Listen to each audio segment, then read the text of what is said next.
I'm riding the famous line from Grindelwald to Interlaken, and it's summer. A warm and brilliant day, the sun streaming through the windows and the meadows spread out below us in greens and yellows. An older man sits across from me, and his hands are remarkable. Large as mountain rocks, crisscrossed with scars, fine white lines running everywhere.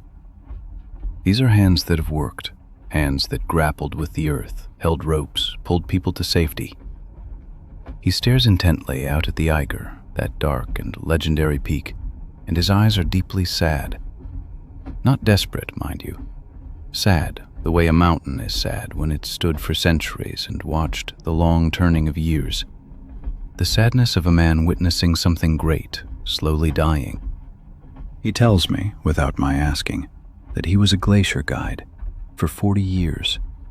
40 years on the ice. Since he was 16 years old, he says. He led thousands of people up onto the glaciers, across the ice, through the crevasses, down into the glittering depths of crystalline ice. Rich people, poor people, young and old, honeymoon couples, solitary souls searching for strength. He says, "I'm not really retired. I'm simply not on the glacier any longer. But I'll always be a glacier guide in my head, in my heart. The glacier never really leaves you." He shows me his hands. These hands held the ropes, the ice axes, thousands upon thousands of times. These hands pulled people out of the crevasses, from the darkness of the ice, back into the light. These hands wrote a history on the ice, through movement, through direction, through love. I ask him why he's so sad. He speaks very slowly. The glacier is dying. Every year, less ice. Every year, thinner, thinner, shorter, retreating further up the mountain. When I began 40 years ago, the glacier sprawled down there, immense and majestic. Now it's kilometers higher, hidden in the upper reaches. The glacier I knew, that I loved, it doesn't exist anymore. That glacier of my youth, it's history now. A new generation of guides works with a different glacier, with less ice, with something not quite so real, not so magnificent, not so ancient. But he speaks without bitterness, quietly, with a kind of peace. I tended those glaciers. I treated them like a very old patient, like my father would have been in his final years. I touched them with these hands lovingly. I measured their temperature, I felt their movements, and they taught me so much. They taught me that everything passes, everything is temporary. The glacier was like a great old man, aging slowly, inexorably. I could see that aging year by year. I was there as he grew old, as he weakened, as he withdrew into the heights. The journey grows quieter. We don't speak anymore, but the silence isn't uncomfortable. It's the kind of silence that falls between two people who understand something important. The train presses on, and outside, the mountains blur past. I see the Eiger, the Jungfrau, those peaks that are ancient and eternal. And I think about this man who spent his whole life knowing them and now must watch them slip away. What must that feel like? To watch the things you love most change, grow old, diminish. He tells me about particular moments on the ice. His voice becomes dreamy. There are moments when you stand on a glacier and you look down into the depths, into those deep blue crevasses, and you believe you can see all of history. Thousands of years of ice, each layer a season, each shade of color a century, each tiny air bubble a breath from the ancient world. And there you stand, small, tiny, nearly invisible, and you touch that history. You hold time in your hands. You understand, he says. After you've worked long enough on a glacier, you learn a language that has no words. You speak to the ice through your feet, through your hands, through your breath. The ice answers you with cracks and sounds, with the way it snaps beneath your boots. It tells you, Here is safe. Here is danger. Here you can walk. Here you must move slowly. I'm not cruel. I'm simply alive. And when you learn this language, your hands grow steadier, your steps firmer, your heart calmer. The ropes I've secured 1,000 times over, they're not merely rope, you see. They're a promise, a covenant between me and the mountain, a pact that says, I honor you, I respect you. And in exchange, you give me and my guests a day to live, a day to breathe in your heights. And one of the most beautiful things he tells me concerns an old glacier crevasse, a deep chasm that he says has occupied the same place for 400 years, perhaps longer. People called it the Black Crevasse because when you looked down, you saw only darkness, only the depth of ice seeming to fall away without end. And every year, when he descended, when he had to cross it with his guests, he would pray, not to God, but to the crevasse itself, to the ice itself. He'd say, I thank you for your patience. I thank you for your trust. Today I bring new people here, and I promise you I'll bring them safely across. It was a ritual, repeated each time, and he tells me, with the eyes of a man who knows this sounds mad, yet also knows it's something profoundly true, that the crevasse heard him. The ice heard his words. The ice answered with a particular kind of silence, an assent, a security he couldn't explain but felt in his bones. The journey ends far too quickly. The Interlaken station appears ahead, and the train begins to break. The man gathers his few things, an old bag, a rucksack, a rope he still carries with him. He looks at that rope as though saying goodbye. At the platform, he steps out. He takes my hand and presses it gently, but with great strength. He says, the glacier is still there. Weaker, much weaker, but it's still there. And there's a new force building it back. The snow comes sometimes, and it builds again. The ice returns slowly if the winter is long enough. There's still hope. Still hope. It's not finished. And then he's gone, onto the platform, out toward the mountains, back to his ice. And I think about the ice. I think about the glaciers melting, shrinking year by year. I think about the hands that have felt them, those old glacier guide hands, scarred and strong. I think about what he's taught me, without saying it aloud, that things depart, that we hold them only for a time, that the best we can do is respect them in the time we have. And the train rolls on, the mountains drifting slowly past the window, the Eiger growing smaller, and my eyes grow heavy, so heavy. And I still see that blue ice, those deep blue crevasses, and I hear the grinding of the glacier, the slow breaking of the ice, like the deep rattle of the train. And everything grows cold and old and beautiful and sad. And the glacier guide walks still across his ice, his lost ice, his beloved ice, in the mountains, where it returns, centimeter by centimeter, year by year, and the history melts, drips slowly away into the streams below. But not forever, not really, for the history finds a new path, and he is part of this history, and I am part of this history, and the train is part of this history, and I sink deeper, deeper into the cold depths where the history lives, where the ice breathes. I'm at the Tinsmith on the Augsburg-Memmingen route on a cold winter evening when the sun had long since set, and he still bore the stains and scars of his long work on his clothes, small gray stains, gray ash, as if the tin itself, over decades, penetrated his fabric, became part of him. His name was Wilhelm, and he was an old man, perhaps 70, perhaps older, and his eyes were very shrewd, very quiet, very deep, the eyes of someone who dedicated his whole life to the same work. "The tinsmith," said Wilhelm to me, not without bitterness, but without complaint. "That's a dying craft, a craft that's slowly dying.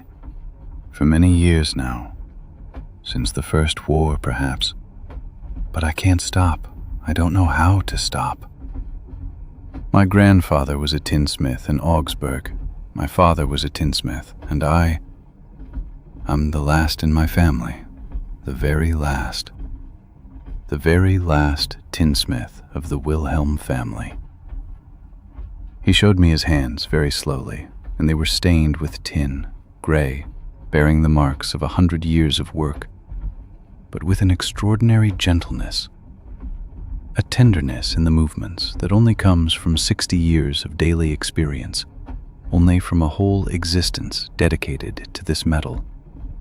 Wilhelm told me very detailed about his workshop in Augsburg, a small workshop that had held the same place for generations, how he forms the tin, how he melts it in the blowtorch, how he pours it into molds, how he taps it with hammers, how he gives life to the dead, formless metal, gives it soul, gives it beauty.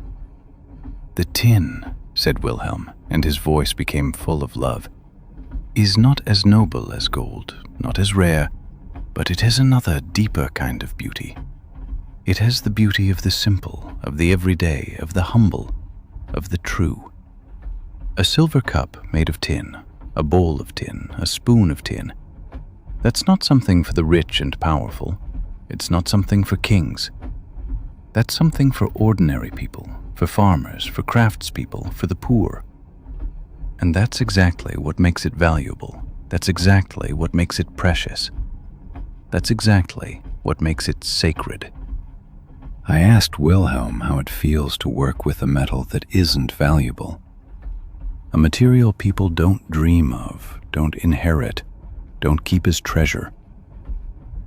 And he looked at me with an expression of deep understanding. "That's exactly the point," he said.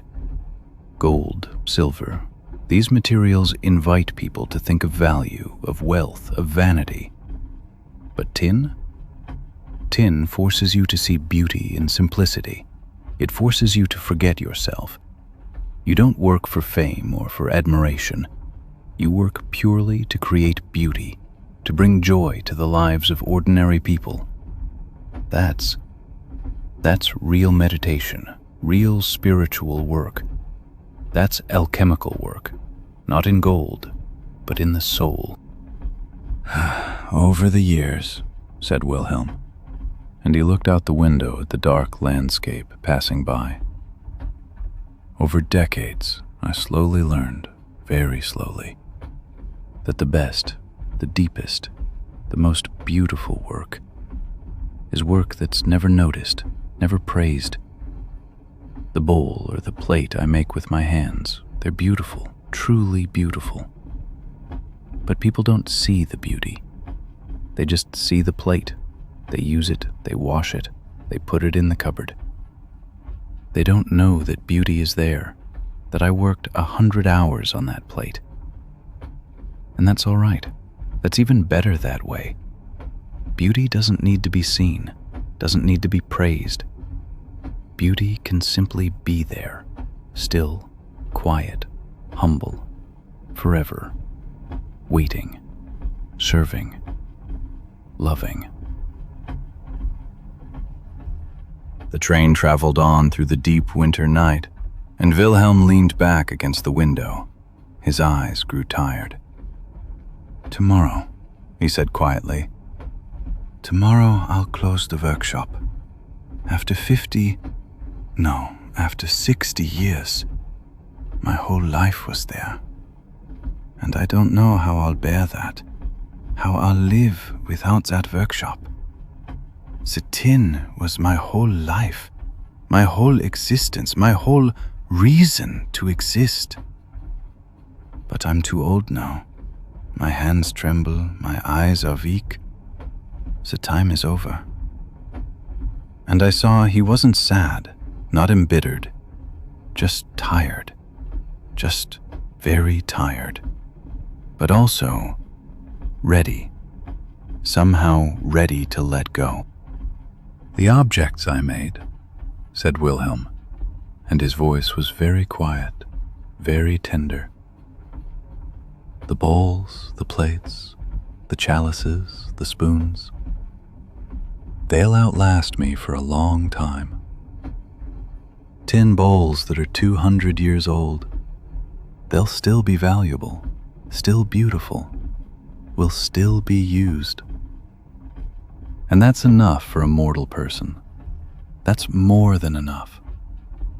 That's true immortality. The immortality of a simple craftsperson. The immortality of serving." And Wilhelm opened a small wooden box and showed me some of the objects he'd created over the decades. An old chalice, perhaps 40 or 50 years old, gray, silvered, with tiny hammer marks all over it that showed a human hand, with great dedication and patience, had created it.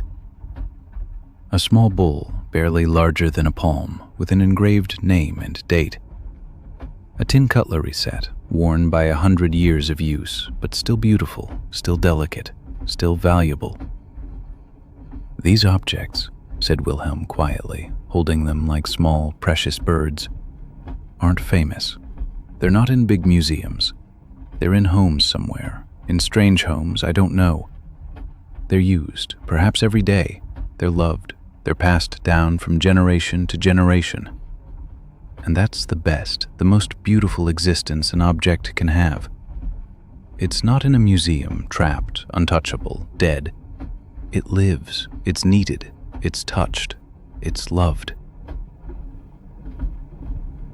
"The beauty of tin," said Wilhelm, and I saw his eyes come alive again, become young again, "is exactly that it's not perfect. Gold must be perfect. Silver must be perfect. But tin can be irregular, can bear the marks of the hand, can be imperfect, can be human. And that's exactly what makes it beautiful. That's exactly what makes it true. The hand of the artist is visible in every circle, in every dent. The work is visible. The human is visible. And that's truth. That's beauty that doesn't lie, that doesn't deceive, that is simply what it is." Wilhelm opened his notebook, an old hand-bound book with sketches of objects he'd made over decades. Chalices, jugs, small bowls, cutlery, hundreds of designs, all different, all drawn by one hand with clear, precise lines. "Every object begins here," he said, and pointed to a sketch. "Here, in my head, with a pencil. I already see the object before I make it. I see how it gleams, how the light plays on the surfaces, how it feels in the hands, how it'll outlast generations. And then I just try to create what I see in my head. It's like a prayer, you understand? Every object is a prayer to beauty itself, a small plea to the universe that it allows simplicity and beauty to go together." And Wilhelm told me about a very special chalice he made many, many years ago for a poor family that needed something beautiful and precious for a wedding, something that would represent the eternity of their love. "I worked 3 months on that chalice," he said, and I saw tears in his eyes. 3 months for people who weren't wealthy, who had little money. But I wanted to give them the best, give them the most beautiful. And when I finished it, when I polished it with a very fine file, when it finally gleamed as if the light itself penetrated the tin, then I knew that all this work, this whole life, my whole life, that was it. A single chalice for a single family, for a single wedding, for a single love. And that was enough. That was more than enough. That was everything I ever needed. And now, in this night, while the train slowly travels through the German landscape, while I listen to this old, wise man I'll never see again, when I think of Wilhelm, when I remember his hands stained with tin and life, I think of all the silver tin objects he created over his whole life, over 60 years, the thousands of plates and bowls and chalices and spoons and containers that are now in strange homes, that are used, that are loved. I think of the quiet, gentle, true beauty of the simple, of the true, of the serving, of the loving. And I slowly fall asleep with the weight of tin in my heart, warm, firm, heavy, true, eternal, unforgotten. I met the calligrapher on the Weimar-Erfurt route in autumn, when the leaves are red and gold, and she carried her tools with her like a soldier his precious armor, but with a gentle, loving, almost protective tenderness. Her name was Lena, and her hands were stained with ink, dark blue, black-brown, as if she carried not one but several whole rivers in her hands, years of ink, years of writing. "I've done this work," she said to me, not with pride, but with a kind of spiritual humility. "For as long as I can remember, beautiful scripts, old scripts, ancient calligraphy, the wonderful art of not simply writing words, but making them into pictures, into little artworks. My grandmother taught me when I was 6 years old, and her grandmother taught her, and so it goes back and back and back through time, through history. She showed me her hands. They weren't young anymore, no, they were old, but they were alive, full of quiet strength, full of history. Every line I write, every single day, it's a life, a small existence, a tiny breath in the great universe. Every curve is a prayer, a real prayer, a communication with something greater than myself, with beauty itself, with eternity. And the ink, oh, the ink, it's not simply black. The ink is the soul of the word. The ink is the blood of the script. The ink is the bridge between my thoughts and the thoughts of the person reading it. The ink is the medium of love. The ink is immortal." Lena told me very detailed and lovingly about her work. How you hold the brush correctly, where you apply pressure, how you mix the ink to get the perfect consistency, how you write words, not quickly, not hastily, not hurriedly, but slowly, very slowly, treating every single letter lovingly, respectfully, as if speaking with the great and holy, as if communicating with love itself. "Calligraphy," she said, her old eyes lighting up with inner joy, "is not simply a craft, a practical skill. It's meditation, pure and complete meditation. You don't write to be fast, not to achieve efficiency, not to complete a task. You write to be completely and wholly present, to place yourself entirely in this moment, to become one with the brush, the ink, the paper, and the word. You write to honor the word, to create beauty, to tell the universe that beauty isn't simply beautiful. Beauty is important. Beauty is sacred. Beauty is the true work." She opened a small, artfully old wooden box and showed me individual pages, sheets she'd written over the decades. Poems by Goethe and Hölderlin, prayers from Christianity, Islam, Buddhism, individual sacred words like love, hope, eternity, all incredibly beautiful, all made with infinite, relentless care and love, without hurry, without impatience. Only love, only dedication. I asked Lena where she finds the inspiration for her words, and she looked at me with a gaze full of understanding. "Everywhere," she said. "In a flower, in a child's face, in a tear I see when someone looks at my words, in a sunset, in a falling leaf. Inspiration isn't something you search for. It's everywhere. It waits for you. It breathes in everything. I'm just an instrument. The brush is the instrument. The ink is the instrument. My hand is the instrument. But the inspiration, that doesn't come from me. That comes from something much greater, from something eternal, from something that connects all people to each other through words and beauty.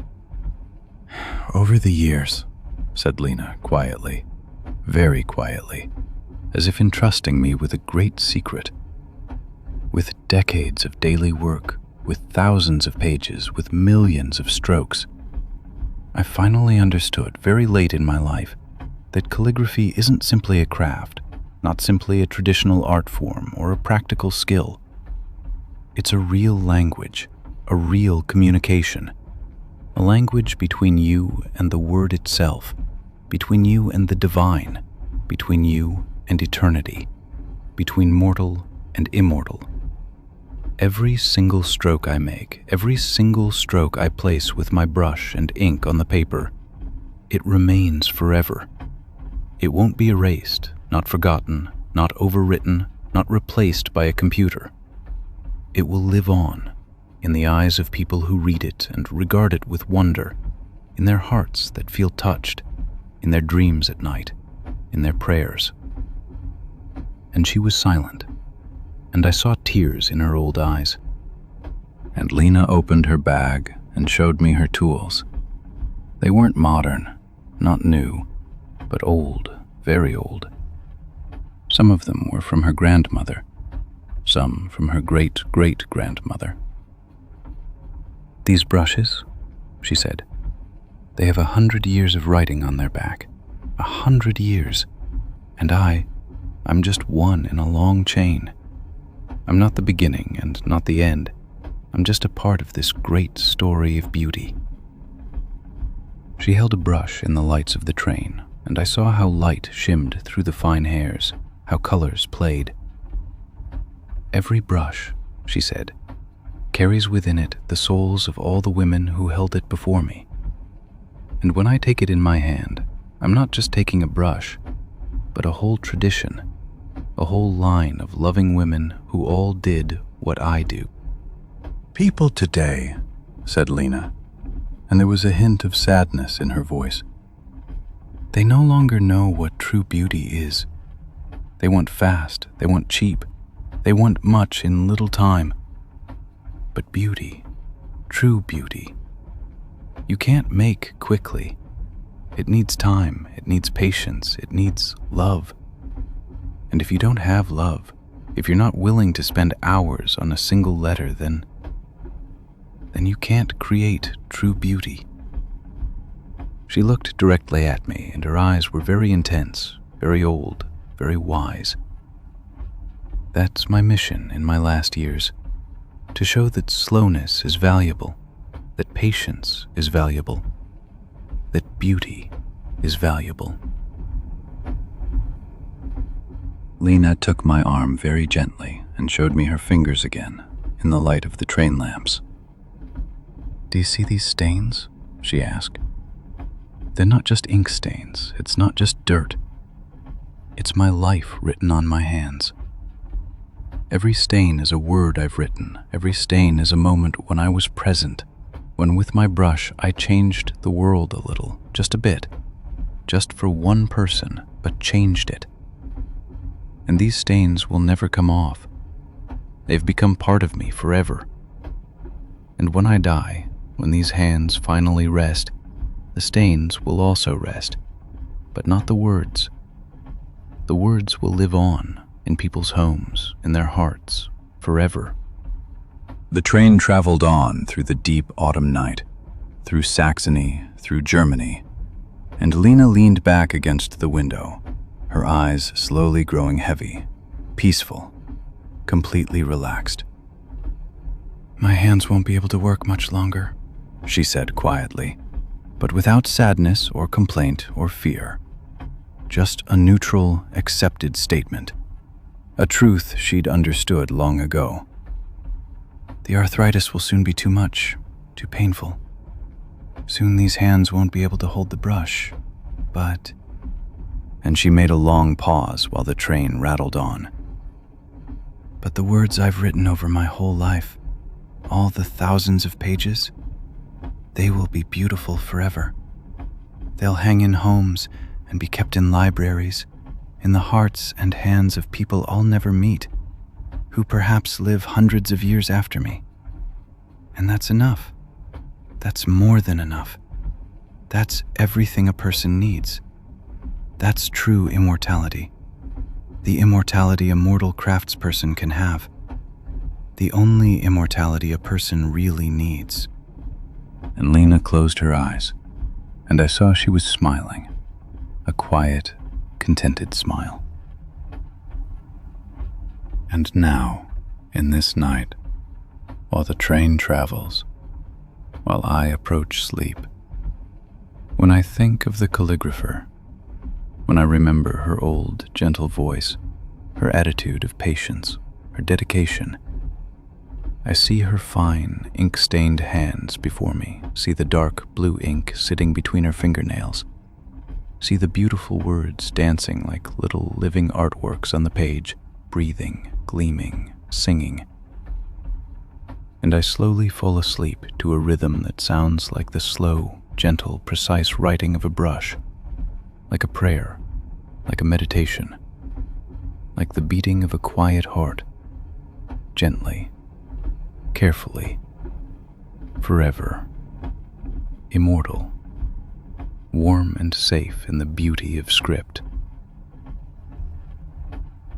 I'm riding the line from Sierre to Zinal, and it's summer.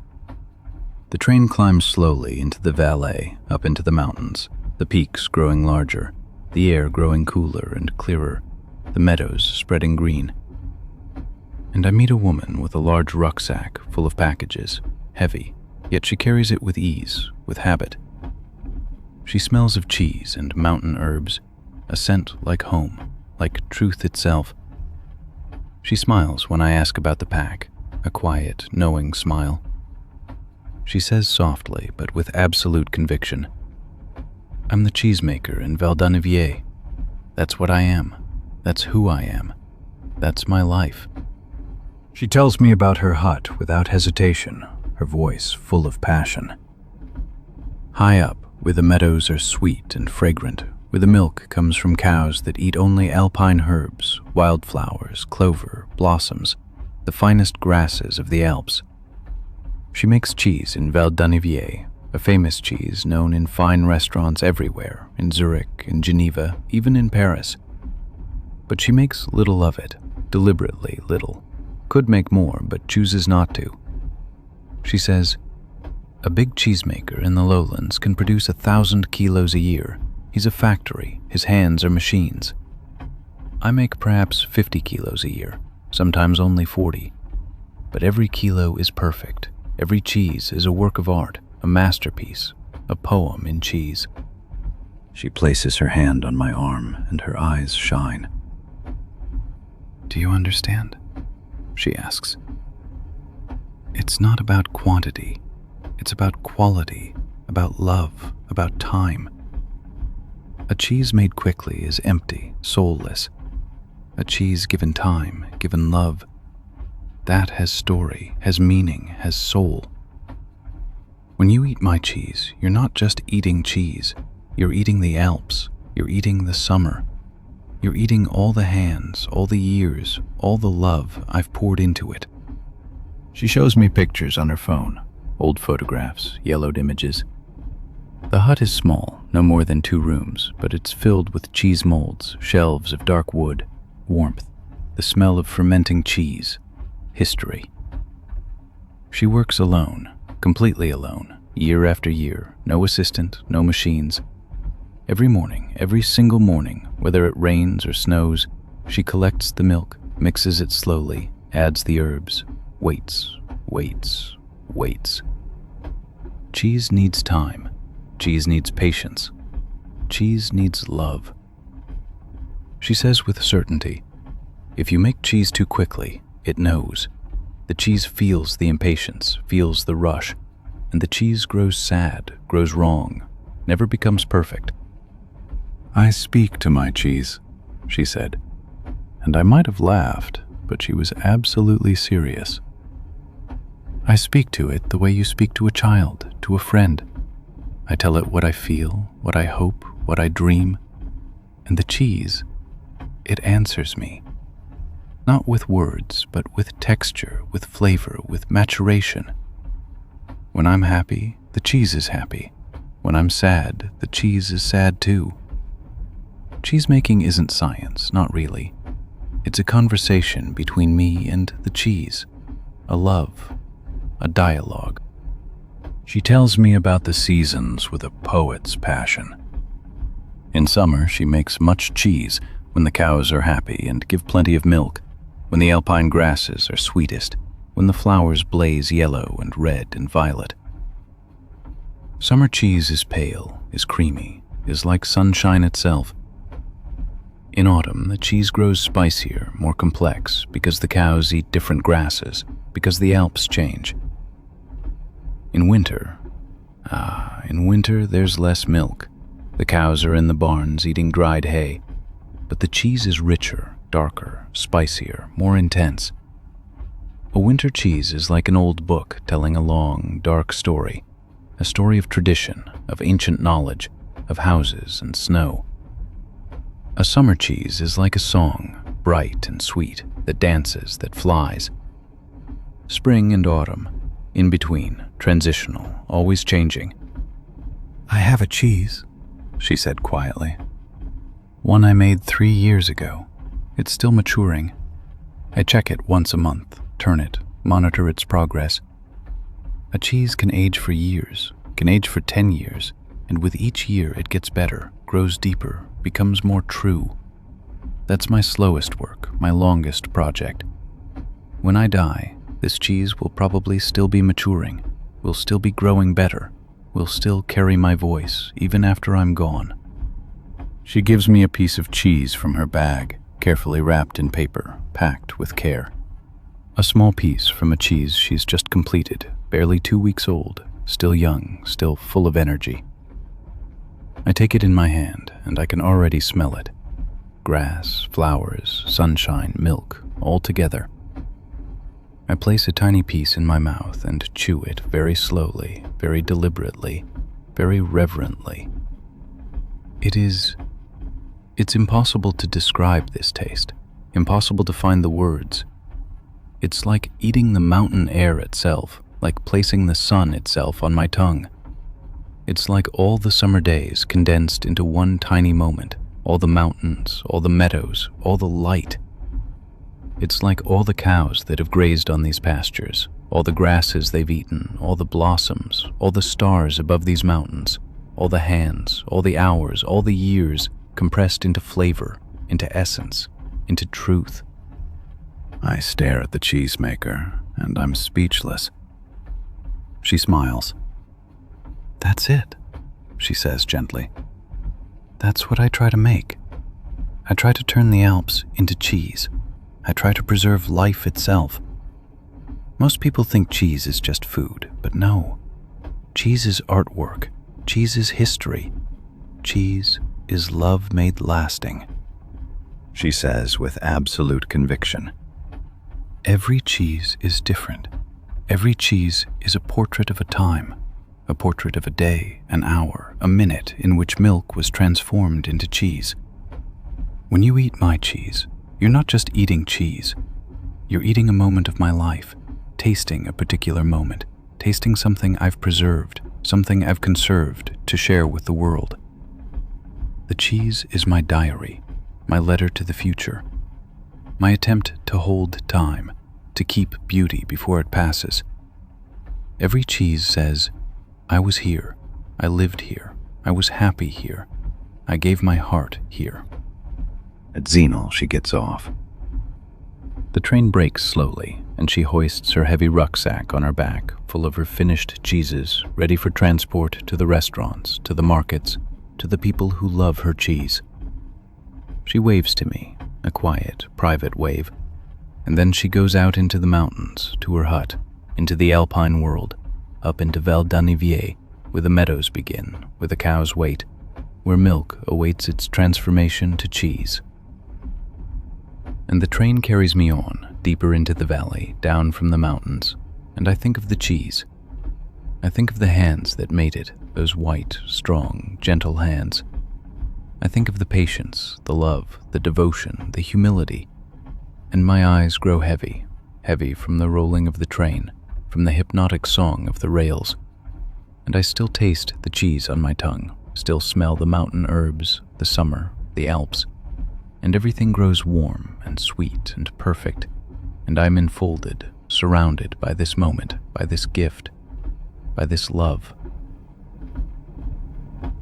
And the cheesemaker walks still, up the mountain meadows, to her hut, to her art, and the cheese matures gently, slowly, like a song.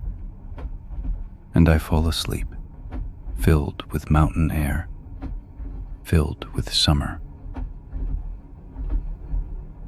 I'm riding the famous line from Kitzbühel to Virgil, and it's autumn, a golden autumn, and the mountains are painted like old canvases. The train glides through the Austrian Alps, gentle and deliberate, and in my compartment I meet an old man with remarkably large, powerful hands like tools themselves. His eyes are gray-blue like the stone of the mountains. He's wearing an old hooded jumper with a ropeway printed on it, a modern cable car with cabins, but the image is worn from many years of wearing. I ask him about it, and he laughs, a deep, warm laugh.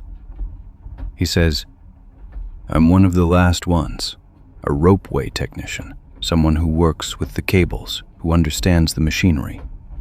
50 years on the wires, 50 years in the heights, between the mountains." He shows me his hands with great pride. They're rough, deeply calloused, scarred everywhere from ropes and metal, yet also remarkably deft, almost sensitive, like a pianist's hands. These hands know every rope, every knot, every tiny detail. These hands have guided hundreds, perhaps thousands of people safely upward to the heights, where the ropeway floats above chasms and forests. He tells me straight away about the first ropeway he built, with his father and 2 other men. It was 1952, right after the war. There was no electricity, no luxury, no comfort, only pure craftsmanship and sense. They wound the rope themselves, meter by meter, by hand. They built the cabins from wood and metal. They tested the systems again and again, perhaps 100 times, until the moment it could safely carry people. He says very slowly, "The rope was like a living thing. You must know it. You must feel when something's wrong. Animals know when a storm is coming. Ropes know when they're going to break." He no longer works on the cables actively, he says. His son took over, and his son is just as good as he was. But sometimes, on fine days, when the weather's right and the sun shines, he rides the ropeway up to the stations and inspects the cables, with his hands, not with machines. He can close his eyes and know, through touch alone, whether a rope is sound, whether it has years of life left in it. The modern instruments can't really feel. Only people can feel. Only hands that know can truly know. He tells me a story, a true story, that changed his life. It was 1983. A ropeway, not one he'd built, but an old one from the 40s, had broken down. The modern systems failed, the pump was dead, the electronics destroyed. But the rope held. Though it was ancient, though modern engineers on inspection said it would snap, the rope stayed firm. And 18 people in the cabin were carried safely upward on the strength of that old rope alone. The rope saved everyone that day. It wasn't technology that saved them. It wasn't machines. It was faith in the craftsmanship, faith in an old ropeway built with care and love years before that day, years before anyone knew this rope would save so many lives. The man then shows me his notebook, small, gray, with hundreds of pages filled with handwritten entries. Dates, rope lengths, replacement schedules, maintenance logs from 5 decades. He opens it to a particular autumn day in 1952, and the handwriting is young, strong, beautiful. It's the first rope he inspected with his own hands. He remembers everything: the weather, the temperature, the color of the alpenglow over the mountains. He says, "A good technician, a real technician, doesn't forget. The ropes tell you their stories. If you listen long enough, you understand the language. It's not a language of words, it's a language of trust." He speaks of his father with a kind of reverent awe. The father was an alpinist, a great mountaineer, and it was the father who showed the young son how to work with ropes, not merely technically, but spiritually. The father said, "The rope is your life. Respect it like your own life. Know every fiber, feel the tension, listen to the strain." And his son listened. He was a child, but he understood. All his life, the rope was never simply a tool. It was a friend, a protector. The train approaches Virgil, and the landscape shows the first signs of a city. But this man doesn't belong to the city. He belongs to the mountains, to the ropes, to the heights. When he looks out this window, he probably doesn't see the modern buildings of the city. He sees the ropeways in the distance, the stations on the peaks, the cabins rising slowly. He sees his life, decade by decade, lifted into the air, safely holding the people who wanted to climb the mountain. And he knows that his name, his craft, clings to every one of those ropes, invisible but indelible. There's a moment just before he gets off, when his eyes grow moist. Not quite tears, but a kind of moisture, as if he's feeling something heavy. He says slowly, "My son is good. Better, perhaps, than I was. He's learned new techniques, but sometimes when I check the ropes with him, I feel something is missing. Not the knowledge is there, but the love, the boundless, quiet love of the craft. That's harder to teach. You have to have it in your bones. You have to learn it from the mountains." I ask him then, "What will happen to your knowledge when you no longer work?" And he laughs quietly. He says, "The knowledge isn't in my head. It's not in my hands. It's everywhere. In the mountains, in the ropes, in the stations. It's in every cabin that arrives safely at the top. As long as people want to climb mountains, my knowledge will be needed. Not my name, not my person, but my craft will live on. That's enough." The last thing he tells me before he goes is this: The mountain is the best teacher. It's strict but fair. It doesn't forgive mistakes. But if you work correctly, if you respect what it shows you, then it will protect you. The mountain will hold you." At Virgil, he gets off. The train breaks, and he gathers his few things, a rucksack, an old tool bag. He gives me his hand, and his hand is warm and powerful, full of life. He says, "The ropes grow older every year, and one day they won't be enough. They'll break, they'll be replaced. But until then they'll hold. Because they were built with love, because every knot was tied with care. And love is the strongest material there is, stronger than steel, stronger than technology, stronger than time." And the train carries me on, and I think about the ropeways hanging on the mountains. I think about the hands that tended them, those scarred, powerful, wise hands. I think about the ropes that lift people day after day, year after year, a quiet task that never ends. And my eyes grow heavy, and I hear the hum of the ropes through the mountains, and I see the landscape rushing past in the darkness. And everything grows slow, everything becomes craft, everything becomes love. and the ropeway still climbs. The cabins rise into the heights, and the ropes hold firm, hold the people, hold the history, and I sink deeper into the quiet, into the safety of old craftsmanship. I'm riding the line from Visp to Saas-Fee, and it's winter, deep winter, everything white and still. The train climbs slowly into the Alps, snorting and heavy, and through the window I see the snow-covered peaks, endless, climbing and falling away, white against dark blue. And then, quite suddenly, where you'd never expect to find anything, I see a light. A small village, barely visible in the snow, with exactly 5 houses, with 5 red roofs, red as blood in the white, red as a fire that refuses to die. A lonesome village lit by a single lamp, and that lamp seems to shine straight into my heart. I sit here, and these 5 roofs bring me back. 5 houses. My village. The village of my childhood. I left there many years ago, and I've never returned. But every time I travel this line, every journey, I see it again.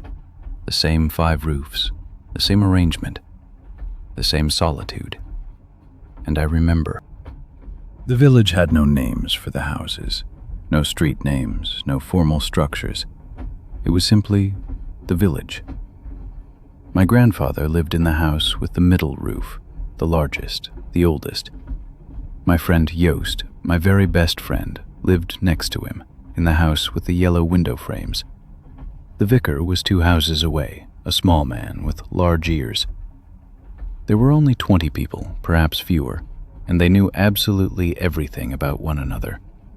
They were a family, not by blood, but by necessity and by a deep, quiet love. Winter made us a family. The mountains made us a family. I remember the snow days. Joost and I and the other children would play between the houses, and the village would vanish beneath the snow, and everything became white and still and sleeping. It was as though the whole world had disappeared, erased by cold, and only this tiny village remained. Only these 5 red roofs shining like small fires. Only this place where I was safe, where I was loved without question, simply because I existed. The snow fell so thickly you couldn't see your hand before your face, and we'd run blind through the white world. Yet the village always led us home. I left when I was 18, at the first thaw, when the snow began to melt. The big city, a profession. Life beyond the village, beyond the 5 roofs. And the village stayed behind, with its 5 houses, with its 5 families, with my grandfather, with Joost, my friend, to whom I never really said goodbye. And I told myself it was better to leave, that the village was too small for someone like me, for my dreams, that the world was larger and needed me. But every time I ride this line, when the train passes those 5 roofs, when I see those red roofs glowing, I know I was wrong. I didn't leave to become better. I left to run away from the enormity of it all, from the truth, from a love that was almost too large. I asked a fellow traveler once, years ago, on this very line, "Is there a way up to those 5 houses?" He looked at me oddly, but then said, "There's a path, but it's not well known, not well used. Few people go there. It's a lonely place, with no infrastructure, no shops, nothing but the houses and the mountains." And I thought, that's how it was always been. A lonely place, utterly isolated. But it was my lonely place. It was my home. And perhaps ever since I left, I've been searching for that place, for that feeling of belonging, of safety, that only such a lonely place can offer. You see, winter in that village wasn't like other winters. The mountains pressed down on everything as if a great hand were squeezing the world. The paths vanished beneath 2 meters of snow. The post came only every fortnight when the weather allowed. The 5 houses drew closer together in my mind than they ever were in reality. We needed each other, for warmth, for chopping wood, for baking bread. The baker lived in house 1, the widow Mueller in house 2. They had flour and sugar, they needed wood and meat. That's how it worked, that's how we survived. Each house a gear meshing with the next. Remove one, and the whole machine stopped. Joost and I were always together in school, though it wasn't really a school, just old Frau Keller teaching 5 children around a wooden table in her kitchen. She taught us sums, letters, and most importantly, history. The history of the Alps, the story of how people learned to survive in this snow long before the railways came. Frau Keller had a way of telling the mountain stories as though she were speaking with them, as if she understood what the mountains wanted. And I believe that as a child, I believed everything she said. My grandfather was the oldest man in the village. I think he was over 80 even then, though the years blurred together when you grew ancient. He sat always in the parlor beside the stove, carving boxes or mending things. His hands were as gnarled and sturdy as old branches. He spoke little, but when he did, everyone listened. Once, I was maybe 10 years old, I asked him, "Grandfather, why are we here? Why do we live in the mountains where everything is so difficult?" He didn't answer right away. He sat silent for a long time, and then he said, "Because the mountains need us, and we need the mountains. That is enough." There were springs, too, and those were different. When the snow began to melt, when the first blossoms came, when the birds returned, that was like a resurrection. The whole village woke up. We had festivals, we played music on old instruments. The vicar, yes, the one I mentioned, sang especially beautifully in that season. The church was tiny, really just a room, with a bell that we all rang ourselves at the proper times. But his voice in that church, singing the old Easter hymn, was more beautiful than any grand cathedral with its high ceilings and echoing stone. I often think how time was different in that village. Not slower, don't misunderstand me, but more intense. Each day was a struggle, an effort, a small conquest. But that's precisely why each day was alive. There was no time for boredom, for the dull lethargy I later discovered in the city. In the village, you knew you were needed, that your hands were required, that your presence mattered. You weren't one of thousands of faces. You were necessary. And that necessity, that absolute belonging to a small community, it's a feeling that isn't easily found in the larger world. Why did I leave? That's the question I ask myself each time I see those 5 roofs. I was young. I was curious. I wanted to see more. But what is more when you are happier with less? That question has followed me like a shadow. Perhaps I was a coward. Perhaps I ran because I was afraid of spending my whole life in that small village. I thought freedom lay outside. But now I know. The real freedom was within those 5 houses, in my grandfather's arms, in a security that never questioned itself. And now the train carries me on, and the 5 roofs become small again, distant again, just a thought in my head. And I sink deeper into my seat, into the warmth of the carriage, and I hear the rattle of wheels on rails, clack, clack, clack, clack. And I think of those red roofs still shining, the white mountains still rising high, the small village still waiting, unchanged. And perhaps one day I'll find my way back there. Perhaps I'll allow myself to come home. Perhaps it's not too late. And the 5 roofs still stand in the darkness, red and glowing, waiting for me. And I drift into sleep and dream of snow and red roofs and a childhood that never ends. I'm traveling on the line from Martigny to Chamonix, and it's summer. The train climbs the mountains very slowly, deliberately, like an old animal climbing the hills. The motor snorts, the brakes squeal, and the train passes over wild stone bridges. Through the window I see the green meadows, yellow and white with wild flowers, and far up on the horizon, Mont Blanc, white and majestic and immovable.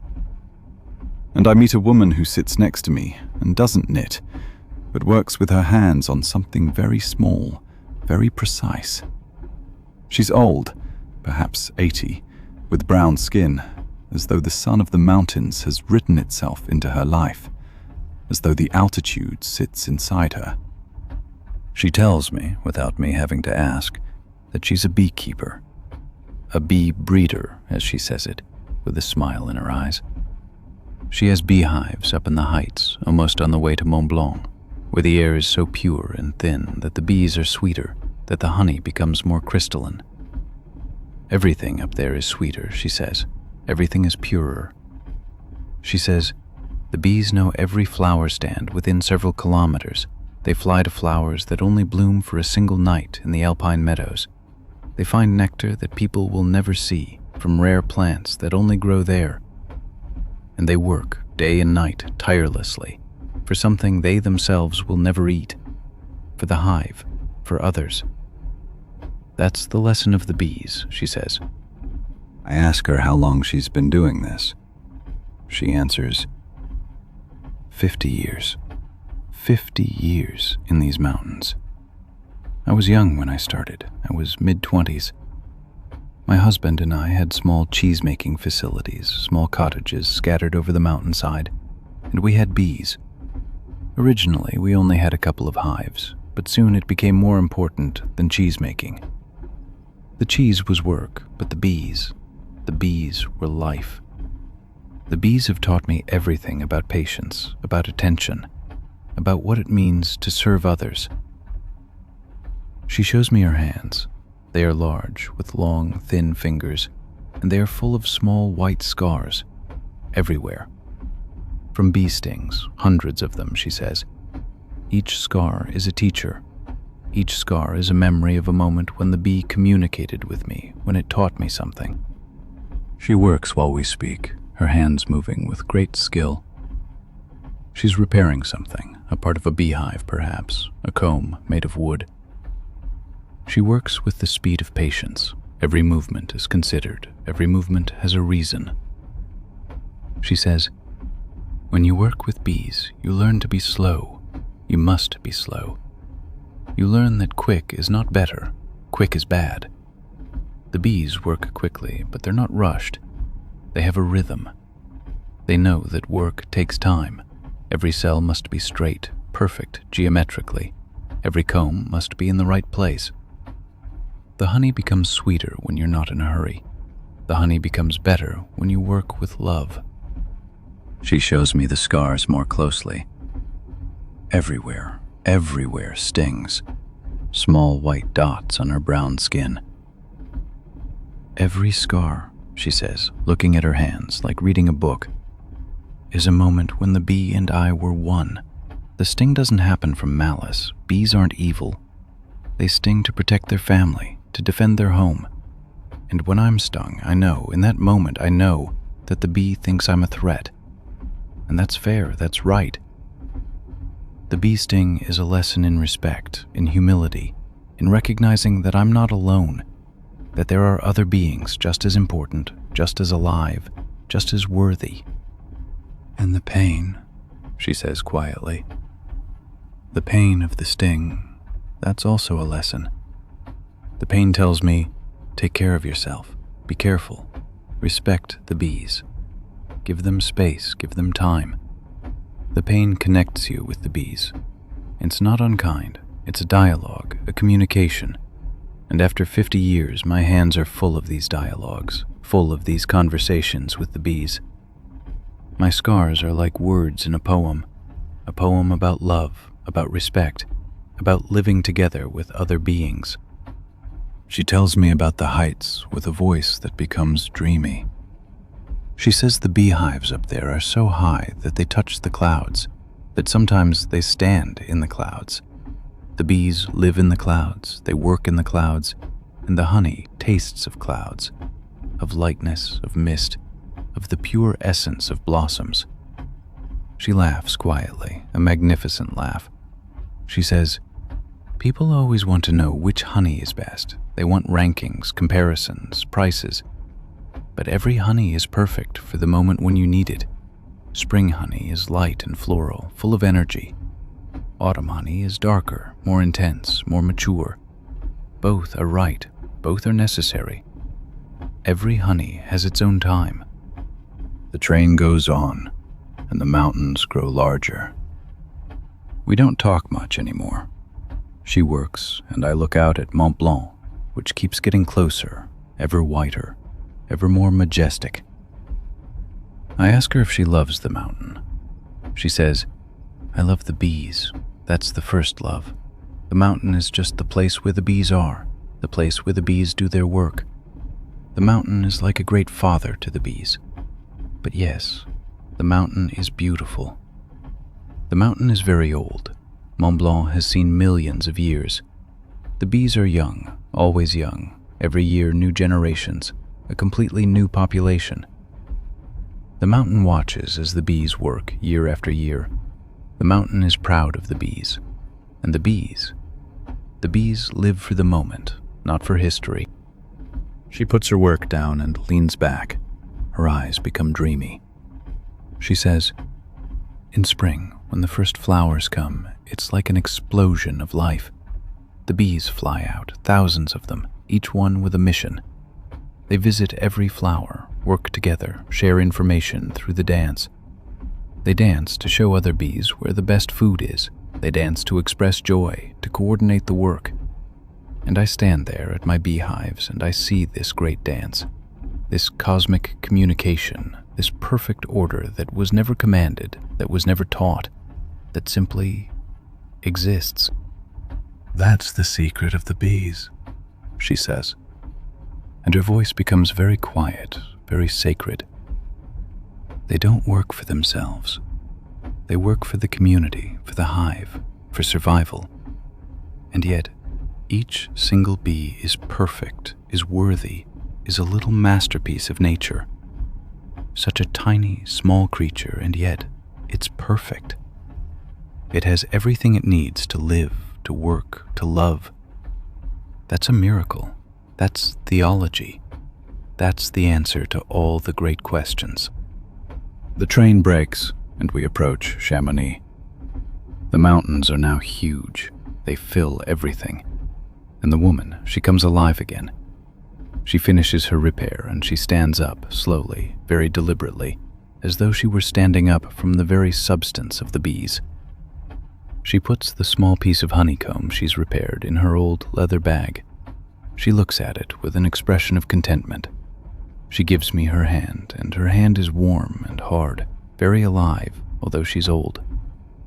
She says, "The honey is sweeter because it has time, because time is a gift. Don't forget that. Think of the bees. Think of patience." And then she smiles, and the smile is the most beautiful thing I've ever seen. And then she's gone, out of the carriage, onto the platform, into the mountain world where her bees wait, where Mont Blanc watches over everything. And I remain sitting, and I think of the heights.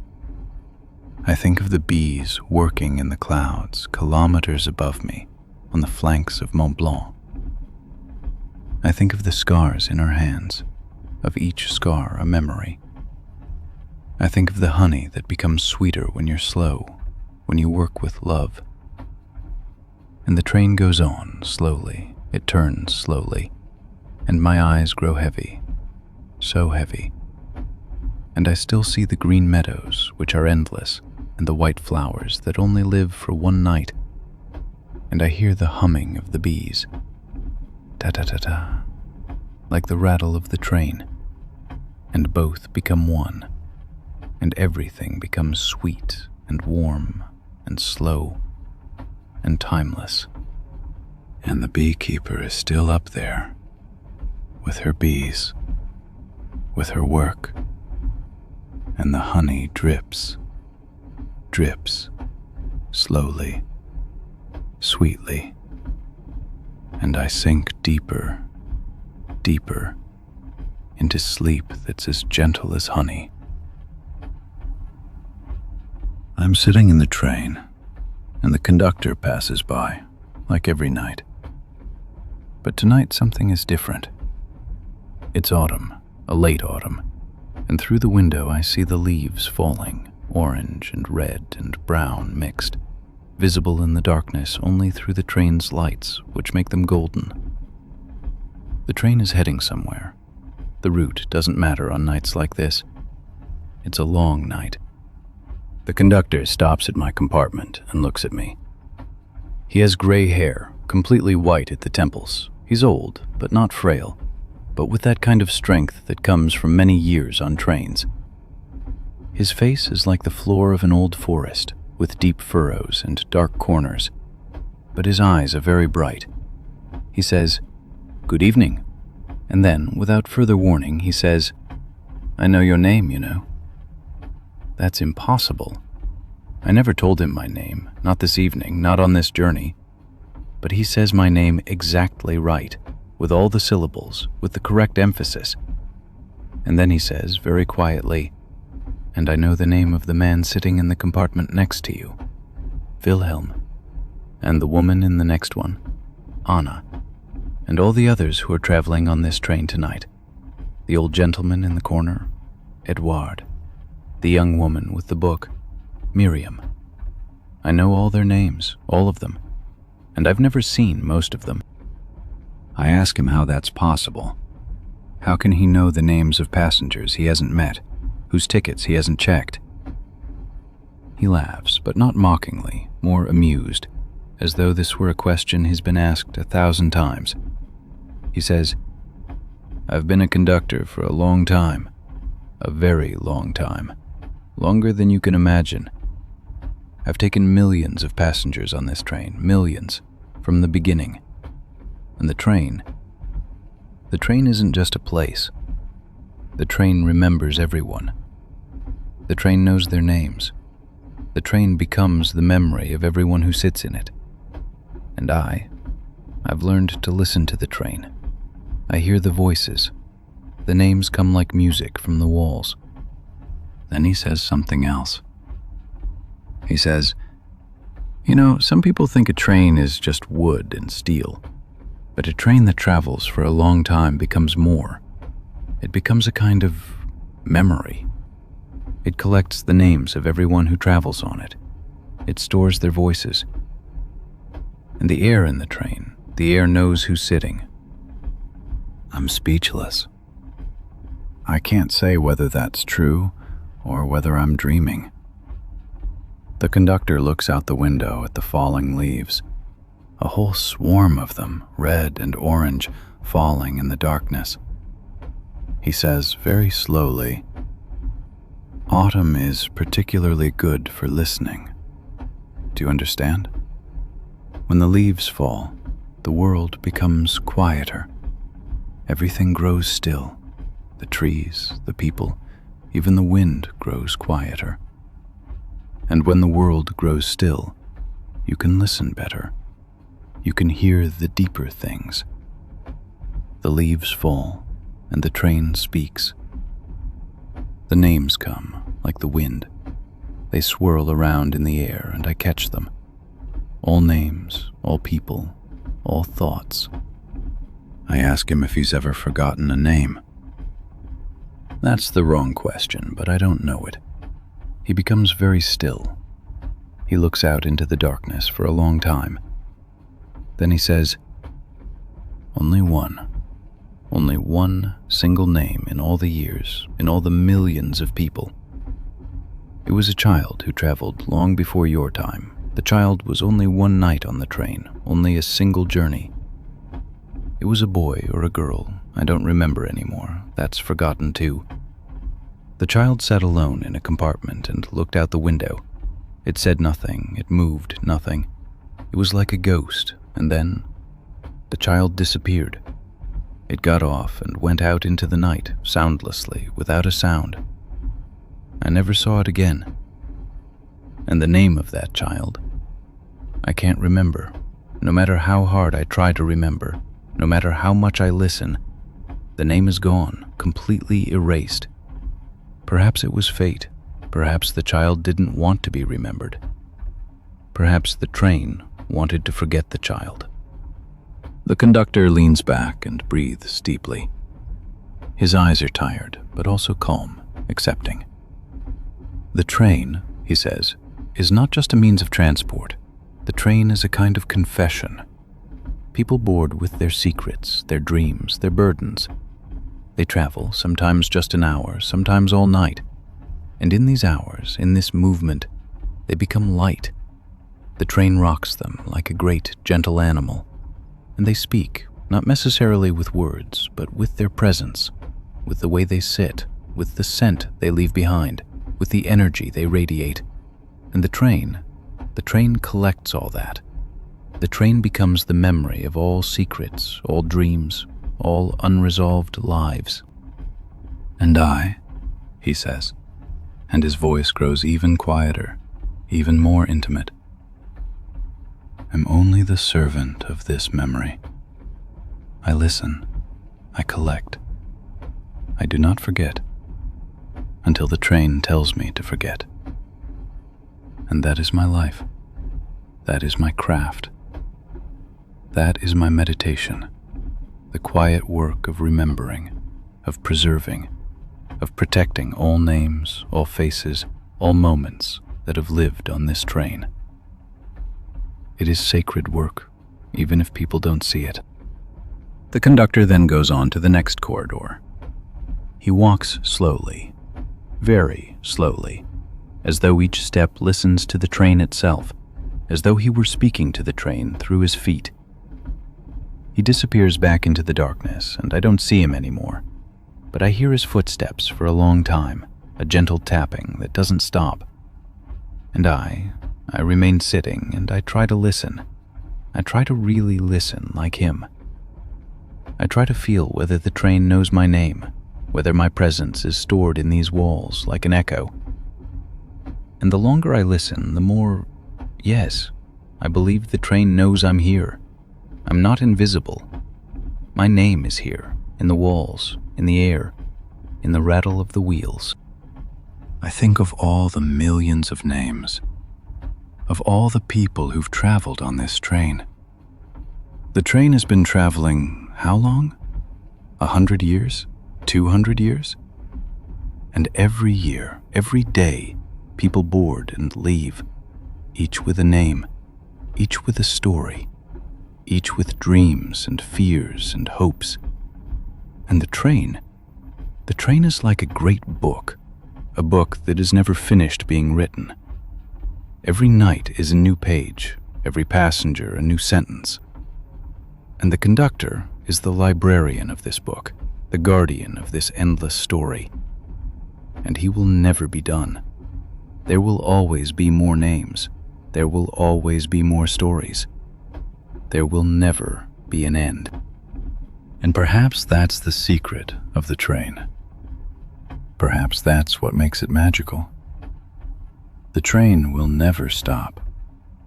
The train will go on, always onward, through all decades, all generations. And the names will travel with it, stored, guarded, not forgotten, so that even when people die, their names still travel on the train. They're still present. They're still part of this great community of travelers that stretches across time and space. That's a kind of immortality. That's a kind of eternity. And that's the beauty, the grace, the mystery of the train. And now I travel through this night, and I listen for the names. All the names the train speaks. The names of the people who travel. of the people with their luggage and their dreams. The names of the people who will never travel, who stay at home. The names that are forgotten, the erased names like the child. The names that still come, the people who will board next night. And I know that I hear them all, that I collect them all, that I myself, without wanting to, become the conductor. And my eyes grow heavy, so heavy, as though filled with sand. And I hear the train breathe, its great, slow breathing. And all the names flow together, a great song, a great symphony of existences. And the conductor still walks through the corridors, somewhere ahead or behind, still listening, still collecting, still remembering. And I am part of his memory now. My name is in the walls, my name is in the wood, my name is in the air. And I sink deeper, deeper into the nameless darkness, but no, not nameless, filled with all names, with all voices, with all people. I'm traveling on a night train somewhere through Europe. The route doesn't matter on nights like this. The train is longer than normal, with many carriages coupled together like a long serpent. It's very late or very early. The clock has lost meaning. I'm not sure why I'm going backwards at all. Perhaps I'm looking for a quiet compartment, for solitude. Perhaps I'm craving movement, the feeling of going somewhere. But I go backwards, always further back, past the sleeping compartments, past the regular carriages, backwards towards the tail of the train, where only a few people go. The last carriage is peculiarly still. No compartment, no seats like I know them, no people, just a long, narrow room. A corridor, but not like normal corridors. And in this room, books. Books everywhere. They stand on shelves that run from wall to wall, from floor to ceiling, in several levels, with small ladders to climb. The shelves are made of dark wood, vintage wood, and the wood smells strongly of years, of great libraries, of archives, of places where people have stored their thoughts. The light comes from individual warm lamps, small cabinet lights hanging between the books at various heights, and it casts long, gentle shadows that move when the train jolts. I step slowly deeper into the room, and my eyes grow accustomed to the light conditions. I see the spines of the books more clearly now. Many of them are very old, with golden or silver embossing on the spines, names of authors I know and many I don't. German classics next to French symbolists, Russian novelists next to Japanese poets. It's as though someone made a journey around the world and brought a book from every place. And the books aren't in order, they're chaotic, wild, as though they grow by themselves, as though the shelves are alive and the books constantly change their positions. I see a place where a book protrudes halfway, as though someone is reading it. Another place where several books stack on top of each other, as though they're whispering to each other. I stop in the doorway, still, almost speechless. It's impossible that this is here. I'm sure this carriage wasn't here when I boarded, not on this train, not on this route. I'm sure I didn't see it in the train description, and yet, here it is. A complete library. Not small, not a corner, but a real library. In a train. At the end of a train, where only those who really want to go to the back go. Those who are ready to leave everything behind. I step in, slowly, cautiously, as though I were entering a dream from which I'm afraid of waking too early. My steps are quiet on the wooden floor, a muffled tapping. The books are all old, but cared for with careful hands. Many are in languages I don't understand. German, French, Italian, Hungarian, Russian, Slovak. Books that have come together as though this train had traveled across continents and collected books from every place it had been, from every country it had crossed. The collection is chaotic and complete, a private collection, but I don't know who collected it. Some books are so old their covers are crumbling and the paper is yellowish like old skin. Others look almost new, with bright pages, as though their story hasn't yet ended, as though the next reader is still to come. At the end of the library, in a corner next to a large window, sits a woman. Or does she sit? I'm not sure if she really sits, or if she only exists in this room, part of the atmosphere, like part of the books themselves. She's writing something in a notebook, in pencil, very deliberately and slowly, as though every word costs much time, as though every letter is a thought she carefully preserves. She has white hair, long and loose, almost silver-colored, and she wears a dark dress, black or dark violet. I don't see her face clearly, only her back, only her hands, writing and writing and writing, as though this were the only activity she knew or needed. I should have spoken to her. I should have asked the question, who she is or what she's doing here, why she's writing on a train, at the end of a train, in a library that shouldn't be here. But instead, I simply sit in one of the armchairs. There are several armchairs scattered among the bookshelves, old and very comfortable, the fabric gray and soft with age, worn but still elegant. The armchair is still warm, very warm, as though someone had just stood up, or as though the whole room were breathing, as though it were warm-blooded, alive.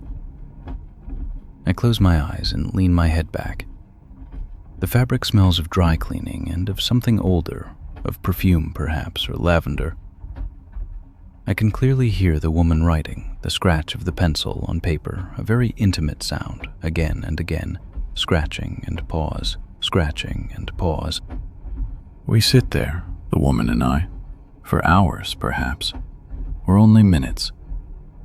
Time is strange in this library, like in all truly beautiful places, where ordinary time has no power.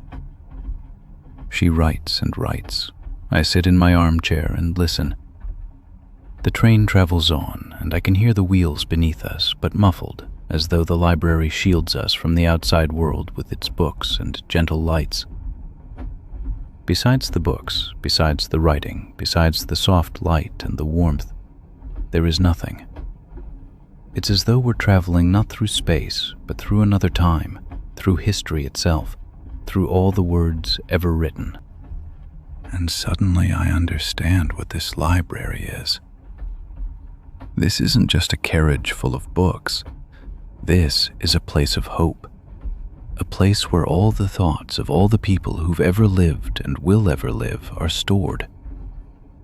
This is a place beyond time, beyond death, beyond forgetfulness. And the old woman, she's not simply writing. She's preserving, she's maintaining, she's securing everything humanity has ever thought, ever felt, ever experienced. She's a kind of messenger between the living world and the world of words, of thoughts, of immortal thoughts. And I was the one who needed her to come to life, who came to understand that words don't die, that thoughts don't get lost, that everything ever written exists forever, waits forever, lives forever in this secret library at the end of the train. Then the woman stops writing. She lays down her pencil very carefully, as though she's laying down a precious instrument, and she closes her notebook with a soft snap. She stands up slowly, her movements fluid but stiff at the same time, the movements of someone who sits for a very long time. And now I really see her. She's very old, older than time itself, I'd say. Her eyes are gray, like the fabric of the armchairs. She looks at me and she smiles slightly, and in her eyes, I see all the books in this library, all the words, all the thoughts, all the stories ever written and ever to be written. She says no word. She simply goes on, deeper into the library, into the darkness behind, where the oldest books are. The books that are no longer read, but only exist, and I don't follow her. I sit in my armchair and I wait, and I wait, and I wait. And then, I realize I'm sleeping. Or am I awake? The boundary is unclear, blurred, like everything else here. I see the books around me. I hear the train below, the wheels. I also hear the woman writing, continuing, always continuing. I feel the warmth of the armchair, the warmth of the library. And I know that this carriage at the end of the train, at the end of all trains, will always be here. For those who go far enough back, for those who are ready to forget everything except the books. And now, as I travel, at night, on a real train, in an ordinary carriage with modern compartments and artificial light, I still feel the warmth of this library around me, as though it were following me, as though it were sitting inside me. And I still hear the scratching of the pencil, the writing, the endless writing. And the books, all the words, waiting in the darkness at the end of the train, for me, for others. And my eyes grow heavy, so heavy, as though filled with lead, as though with all the pages of a book. And I sink deeper, deeper into the story that will never end. And the train travels on. Ta-dum, ta-dum. And I forget where I am, and I no longer care. I'm traveling tonight on the Brenner Railway, on the line from Innsbruck to Verona, and the train is almost empty. Winter presses the snow hard against the windows, and the light from the single lamps on the platform seems very distant and very cold, almost unreal. It's just after midnight. I'm alone on this journey, or so I thought. Just me and the mountains, just me and the train, just me and this track leading through the darkness. I walked through the train, looking for a quiet compartment. The train swayed back and forth with the mountainous terrain, and the rattle was deeper here under the mountains, a low rumble you could feel in your bones. I opened door after door carefully. Empty, empty, empty. All with that typical modern furnishing, gray seats, plastic, fluorescent white ceilings. And then, I came to a compartment that looked different, completely different. The door number didn't match what I expected. It was as though a space had been skipped. Compartments 14 and 16 in sequence, but in between, from 14 to 16.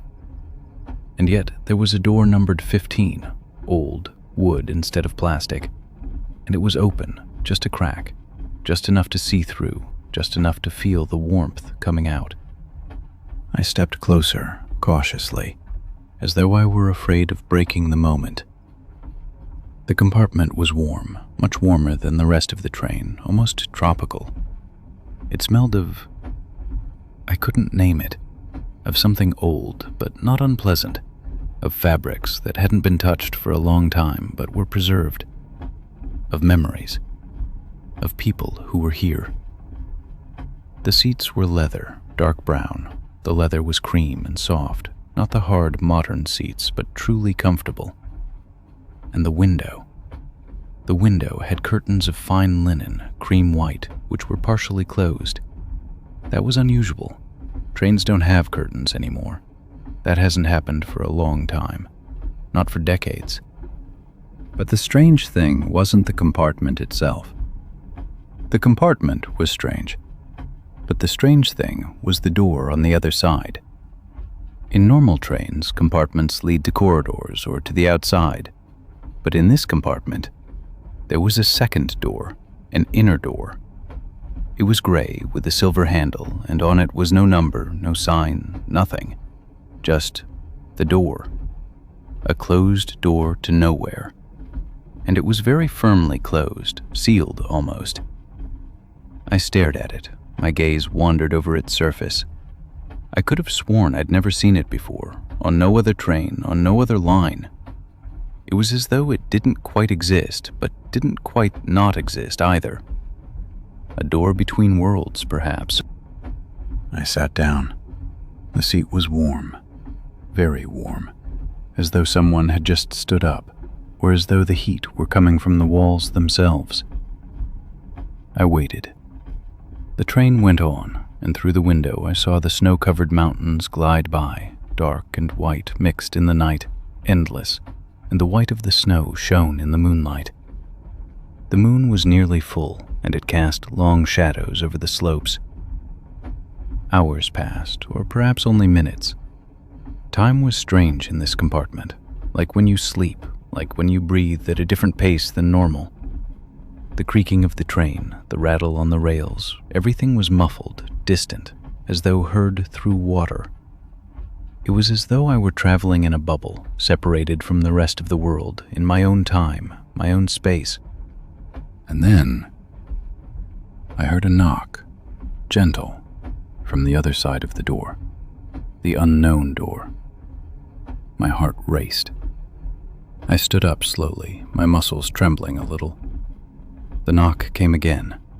The same pattern, 3 strikes, a pause, 2 strikes.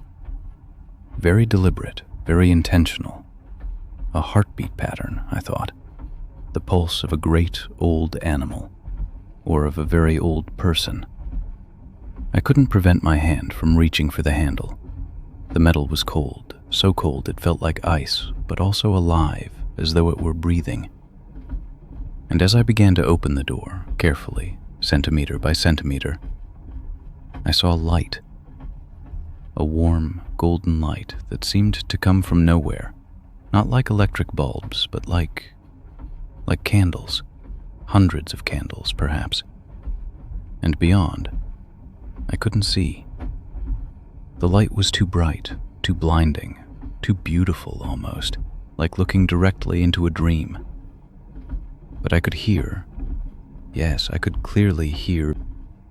I could hear music, very quietly. A piano, perhaps, or a harp. Something very old, something very beautiful that nearly stopped my heart. Notes I couldn't name, but that I recognized in my soul, as though I'd always been this music. And then I hesitated. My hand paused, the door only halfway open. Wind from outside came through the gap, but it was no cold wind, but warm, and with that scent I couldn't name. I looked back into the compartment. The window still showed the mountains, the same mountains, white and black. The train flew on, faster now it seemed, or I'd become more aware that it was moving. And suddenly I wasn't sure whether I should open the door. What if it didn't lead back to the train? What if it led to a place you couldn't return from? What if behind this door was only nothing? Or everything? I couldn't tell which would be worse. I pulled my hand back. The door closed again by itself, gently, with an almost inaudible click, and the sound of the music faded. The compartment was silent again, just the rattle of the train, just the mountains outside. I sat down. My heart was beating fast. I sat for a very long time until the train began to slow. A new station came, and the compartment dissolved into darkness, and suddenly I wasn't sure it had been there at all. I stood up and went back to the corridor. My hands were still trembling. The door numbers were normal. 14, 15, 16, all in sequence, completely normal. No surprises, no warm compartments with leather seats and linen curtains. I searched for the compartment with the warm air. I opened door 15. It was cool, modern, empty like all the others. The gray seats, the fluorescent ceilings. There was no second door. There was no music. There was no door with the silver handle. I couldn't find it. There was no number 15 with 2 doors. Perhaps I dreamed. Perhaps I fell asleep between stations and walked through several trains, through many realities. But I know I didn't dream it. My skin knows it. My heart knows it. I know the music was real, that the light was real, and the door is still there somewhere in this train, perhaps in another train, perhaps in distance itself, waiting for someone brave enough to go through. And now, as I travel again, at night, over the mountains, over the same white slopes, I feel the warmth of a compartment around me, a warmth that comes from within. And there is a door I don't see, but whose presence I feel, whose existence I know. And the music, yes, I can still hear it if I listen carefully, if I slow my breathing. So quietly, so far, like a memory, and my eyes grow heavy, so heavy, and I sink deeper into the seat, and the unknown door is still there, still waiting, with its golden light and its music. And I wonder what would have happened if I'd gone through it. And that's a beautiful thought, a very beautiful thought to fall asleep to. The creaking of old wood tonight is particularly loud. The carriage I'm sitting in seems to groan and moan with every rhythm of the wheels, as though it's speaking to me. A long conversation that's been going on for years. It's not an unpleasant sound, quite the opposite. It's familiar, almost soothing, like the breathing of a sleeping animal. The way the wood expands and contracts has a pattern I know, though I couldn't say where from. And this sound reminds me of something I long ago forgot, or that I only wanted to forget. Of a man, of a carriage, of a journey that wouldn't end. I was traveling on the Austrian South Line then, not on one of the famous touristy routes, but on a regional train that shuttled between the mountains and hardly anyone took. A train most people would never see. The carriage I was sitting in was old. Not legendarily old, but old in the way that shows the train has been running the same route for decades, perhaps over a century, day after day, year after year, generation after generation. The wood of the seats was worn by millions of bodies, and it smelled of something I could never properly have described. Of time, of history, of all the people who'd ever sat here, of all the thoughts they'd thought while they looked out the window and watched the mountains pass. I sat next to a man who was taller than me, with gray hair and a way of sitting that radiated calm. A calm that didn't come from relaxation, but from very deep habit. He made no attempt to speak, and neither did I. We just sat next to each other while the train snorted and creaked and the landscape flowed past, dark and mountainous. There was another traveler, an older woman with a large, dark felt hat, and 2 young people who kept writing small notes on their knees, probably students on a trip. But the man next to me was the main figure, no question. It was as though he carried a kind of weight, not physical, but a weight that came from time, from many, many years in this carriage. The creaking of the carriage was rhythmic, like a heartbeat. And at some point I realized that the man next to me was breathing in the same rhythm. We breathed together, the carriage and the man and I. I could have sworn that the carriage itself was alive, not as something fantastic, but as something very real. Its voice was the creaking, its bloodstreams with the electrical wires running through the wooden walls. It was there, completely there, and it was also long gone, in another era, another time. The man next to me began to speak quietly, not directly to me, but I heard it clearly. His voice was old and deep, like the wood itself, like a tree that has taken decades to grow. He said, "This carriage was already old when I was small, much older. He said it with a voice that expressed no surprise, but only the statement of an immutable truth, something that had been like that since the beginning of time. My grandfather traveled on this train, from here to there, always on this route, week after week. And his father, too, long before I was born. We've all traveled on this carriage. All our thoughts are stored in this wood. It's part of our family now. More part of our family than some of the people I've known. More part of me than my own flesh. I couldn't resist, and asked him how long this carriage has been running. How long, I'd like to know. On this line? In the world? He laughed quietly, not mockingly, but with a kind of understanding, as though he knew exactly why I had to ask. He said, "Longer than I've lived. Longer than my grandfather lived. Longer than anyone knows. It will outlive me. It will travel on year after year, generation after generation, and other people will sit here and think the same thing I think now, that this carriage is older than the life I know, that it has secrets older than language, that the stars move and the continents drift, but this carriage remains, unchanging, eternal motion." And then he said something that hasn't let go of me until this day, that still doesn't let go of me. He said, very quietly, almost as though he were speaking to himself, "Sometimes I think that this carriage doesn't belong to the train, that it's the core, and the train was built around it. Sometimes I think the train belongs to the carriage, not the other way round. Sometimes I think this carriage is so old that the other parts of the train were only built later to keep pace with it, to be compatible with it. The carriage is the heart. The rest is just an adaptation to its eternal creaking. And we're just blood flowing through its veins." We traveled on into the darkness, and I saw the mountains outside, black and endless, like dreams that never end.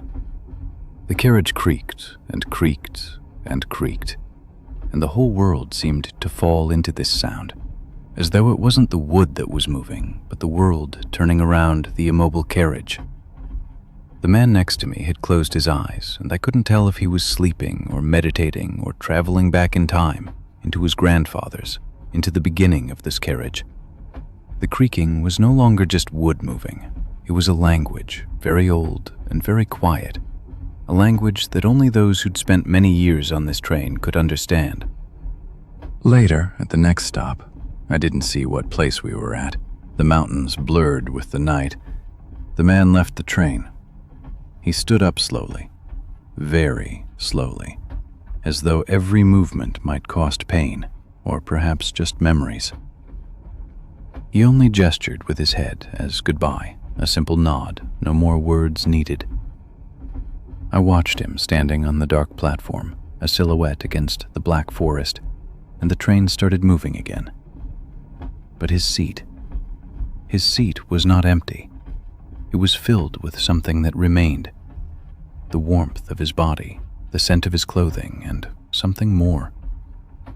It was as though he'd left his whole past there, all the years in this carriage, all the journeys with his ancestors, or as though he'd taken them with him, stored in his heart. I couldn't tell. I traveled on this train many times later, looking for him, looking for this special carriage, the carriage that carried his family.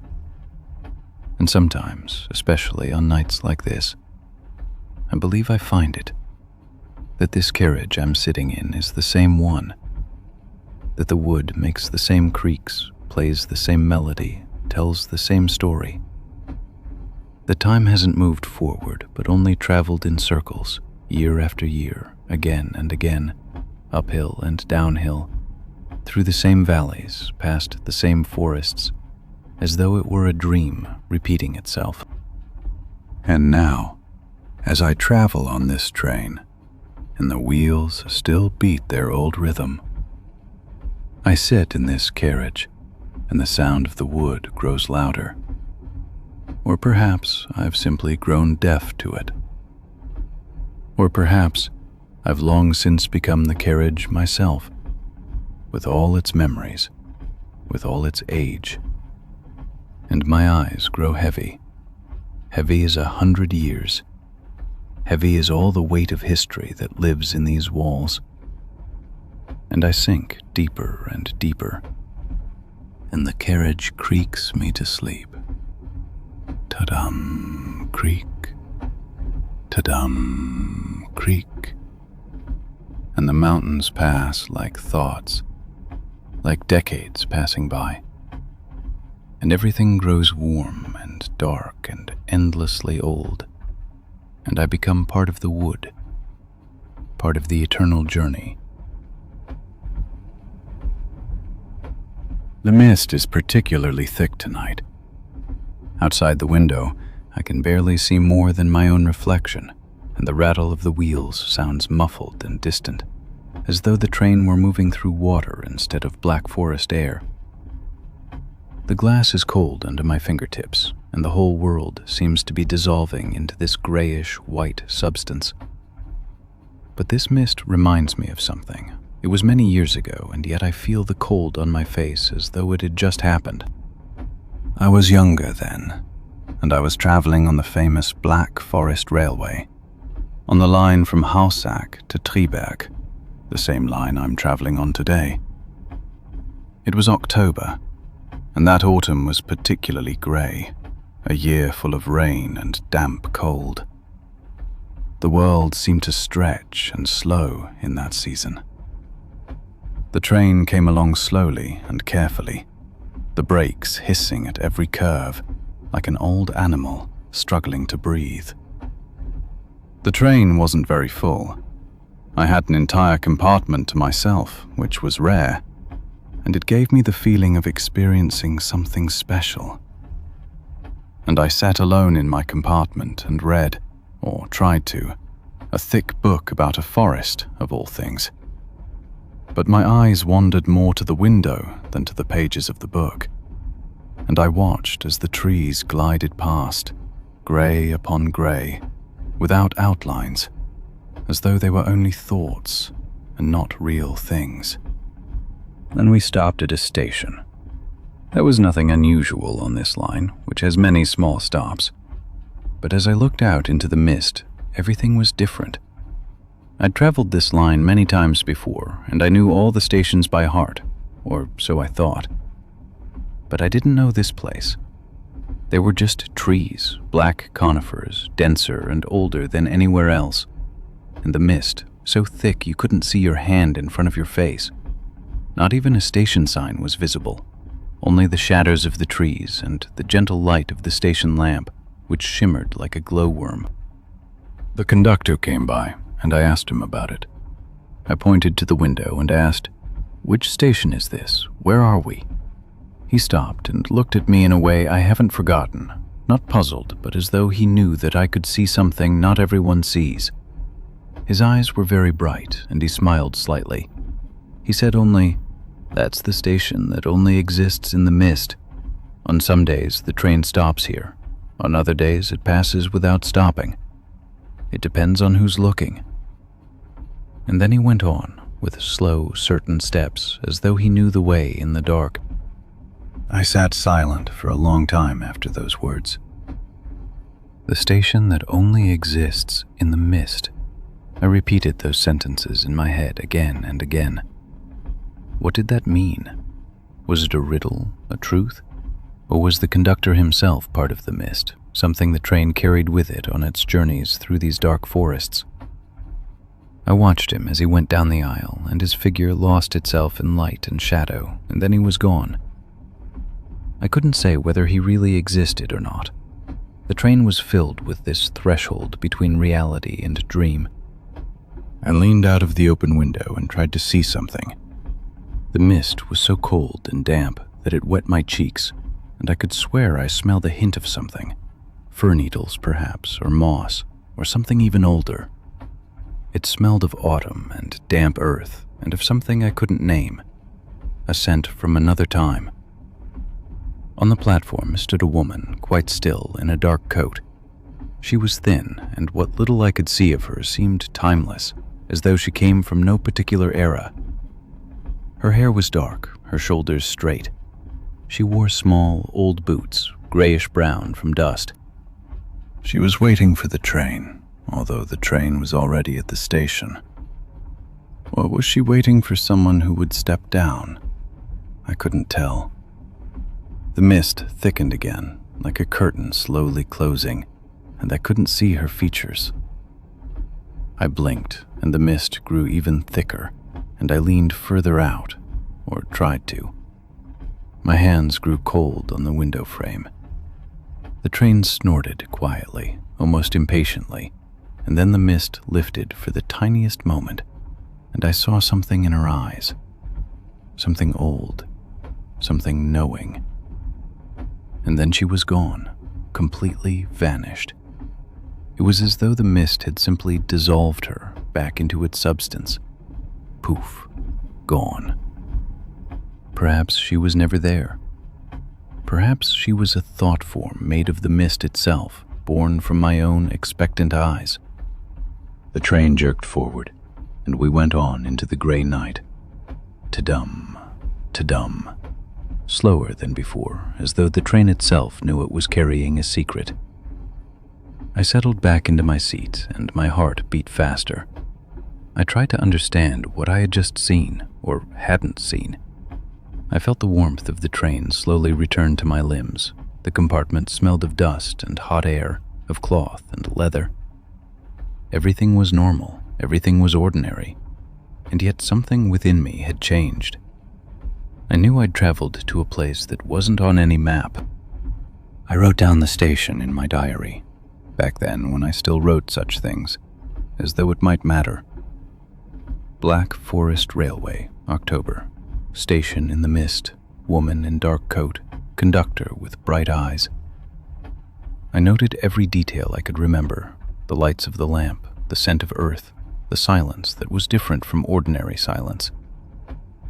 And yet, when I traveled the line again later, many times even, I couldn't find this place. There was no station there. There was only forest and darkness and the rhythm of the wheels. I asked other passengers, other conductors. Nobody knew what I was talking about. It was as though I'd dreamed it. And perhaps that was the truth. And yet, or perhaps precisely because of that, I still enjoy traveling this line, and my heart quickens when the mist comes. Because I know now that things aren't always as they seem. Sometimes you glimpse something that exists only in certain moments, only when everything fits together perfectly. A moment, a mist, a woman in grayish-brown boots who perhaps wasn't real, and yet she was there. I felt her. I wasn't dreaming. My skin grew cold from her. That's what it feels like when you sit long enough on trains and listen. The boundaries between real and unreal become as thin as the mist itself. There are places that only exist when you start watching properly, stations that exist only in autumn, women who wait between moments, trains that slow down to let you see them. The train rattles on, and the mist clings to the windows. So thick, so warm, so comforting, like an arm around the shoulder. And I lie now in my seat, and the boundaries between then and now blur, like the forest out there in the darkness. And my thoughts grow heavy, slow, and the mist settles over my eyes like a soft, familiar blanket. My hands grow warm on the blanket, and the station in the mist is still there, everywhere and nowhere at once, waiting for the next person who is awake enough to see it, waiting with its dark figure. And I still hear the gentle rattle of the wheels, ta-dum, ta-dum, ta-dum, like an old heartbeat. And everything grows warm and floating and quiet, and the scent of fir needles and earth surrounds me, and I sink deeper, deeper into the mist. I met the astronaut on a night train through the Netherlands, en route from Amsterdam to Maastricht. Outside, it was flat as only Holland can be, and the sky was enormous, an endless vault stretching from horizon to horizon. It was a clear night, cloudless and cold, and the stars stood so distinct in the sky you felt you could reach out and touch them.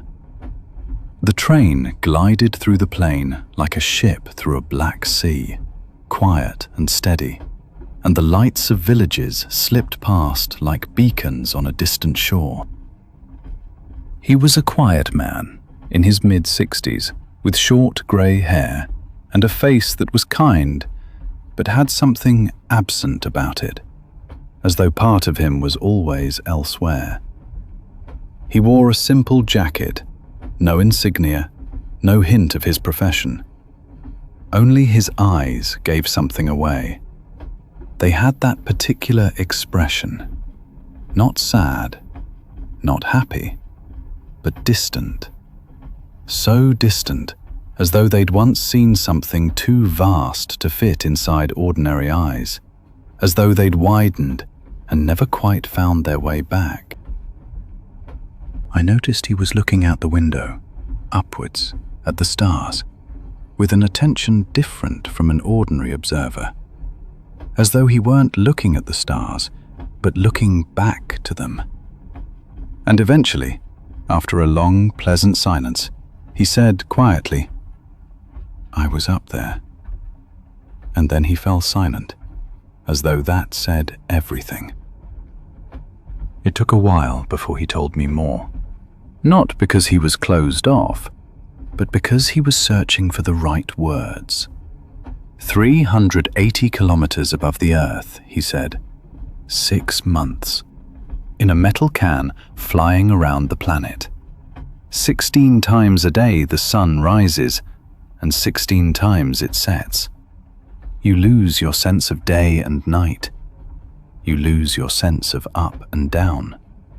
You lose your sense of many things you took for granted, but you gain something else in return. I asked what you gain. And he half closed his eyes and said in a voice as quiet as the hum of the train, "The view. You gain the view. You float at the window of the station and look down, and there's the Earth. And it's so beautiful it hurts. Really hurts. Physically. Here inside," he said, pointing to his chest, "blue and white and green and brown, and it turns slowly, majestically, and you see the clouds sweeping over the oceans like white rivers, and the deserts glowing golden, and the forests so dark green they're almost black, and the mountains so small from up there, so tiny, and you think, that's where I'm from. That point, that glowing, fragile point in nothingness." He told me what the Earth looks like at night. The cities, he said, they glow like nervous systems, golden networks of light spanning the continents. You see Europe as a collection of glowing clusters, Paris, London, the Rhine Valley, flowing like a luminous river from north to south. And between them, the dark places, the seas, the deserts, the forests, the mountains, the places where nature still gets to be night. And then, quite suddenly, the dawn. A bow of light sliding over the edge of the Earth, first blue, then orange, then golden. And the darkness retreats, kilometer after kilometer, and a new day begins for the people down there, who know nothing of it. The hardest part, he said, is coming back. Not physically, although that's hard too, gravity pressing you back into the ground, heavy limbs, a heavy head. But the seeing. You've seen the earth without borders, without lines, without fences and walls and gates. From up there you see no borders. Not a single country has a visible border. The rivers flow where they want. The clouds drift where the wind takes them. The mountains stand where the earth placed them. And none of it cares about our naps, our flags, our words. And then you come back, he said, and everything's divided again. This country, that country, this side, that side. And you know, you've seen it, that there's only one earth, one place, one home, for everyone. And you want to tell everyone, show everyone. But the words aren't enough. Words never are. You can't share the view. You can only have it and try to live by it afterwards. He was silent for a long time after those words. We both gazed out the window at the stars standing above the flat Dutch landscape, and I tried to imagine what it would be like to float up there and look down at everything. At the cities and forests and oceans. At the people in their trains and houses and beds. At the small lights they light against the darkness. "You know," he said finally, just before he closed his eyes and fell asleep, "the most beautiful thing up there wasn't the earth. The most beautiful was the silence. A silence so absolute you think you hear the universe breathing. And maybe you do. Maybe it really does breathe. Slowly, patiently, for billions of years. And we're part of that breath. One breath. No more, but no less either." He got off at a city whose lights glowed warmly in the clear night, buttoned his jacket and walked away. A quiet man with distant eyes, who once floated 380 kilometers above us all, and never quite came back. You see no borders from above.